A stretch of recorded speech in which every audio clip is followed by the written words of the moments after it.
লন্ডনের মাটিতে পা রাখতেই অতীতের মুখোমুখি পারুল। গোপালের দ্বিতীয় বিয়ে, দাদার এই সর্বনাশ আটকাতে পারবে?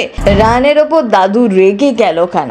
পরিণীতায় ধামাকা পর্ব, টগর সব নষ্টের কারণ। আগামী এপিসোডে কি হতে চলেছে জানুন। শিরিনের এই শয়তানি দেখে অবাক হয়ে যায় সকলে।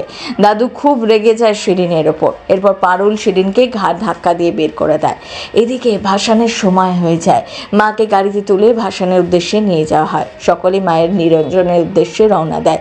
দাদু যেতে চাইলে রায়ান ঠাকুমাকে জানায় ভাসানের সময় তারা গান বাজনার আয়োজন করেছে, তাই সেখানে দাদু গেলে বাধা দিতে পারে। তাই রায়ান চায় ঠাকুমা যেন দাদুকে নিয়ে ঘরে অপেক্ষা করে। প্রথম তো রায়ান কিছুতেই এই নাতি প্ল্যানে রাজি হতে চাইছিল না, কিন্তু অনেকবার করে অনুরোধ করার পর দাদুকে নিয়ে ঘরে চলে যায়। কিন্তু দাদু ভাসানের সময় যেতে চায়। কেন তাকে ঘরে নিয়ে যাওয়া হচ্ছে এই প্রশ্নই করতে থাকে। নিরঞ্জনের জায়গায় ডিজে গান বাজনার আয়োজন করে রায়ান। সকলেই তো রায়ানের এই ব্যবস্থা থেকে অবাক হয়ে যায়, কারণ বসুবাড়িতে এই সমস্ত কিছু হয় না।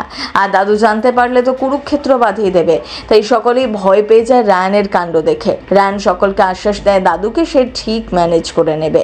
রায়ানের কথা শুনে বাড়ির সকলেই হৈ হৈ করে নিরঞ্জন দিতে চায়, গানের তালে কোমর তোলায়।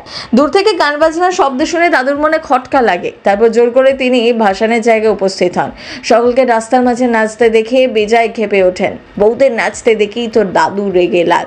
সকলের সামনে রায়ানকে আবার অপমান করেন। কোন সাহসে রায়ান এই ব্যবস্থা করলো, আর কোন সাহসেই বা এরকম নাচের ব্যবস্থা করলো রাস্তার মাঝে?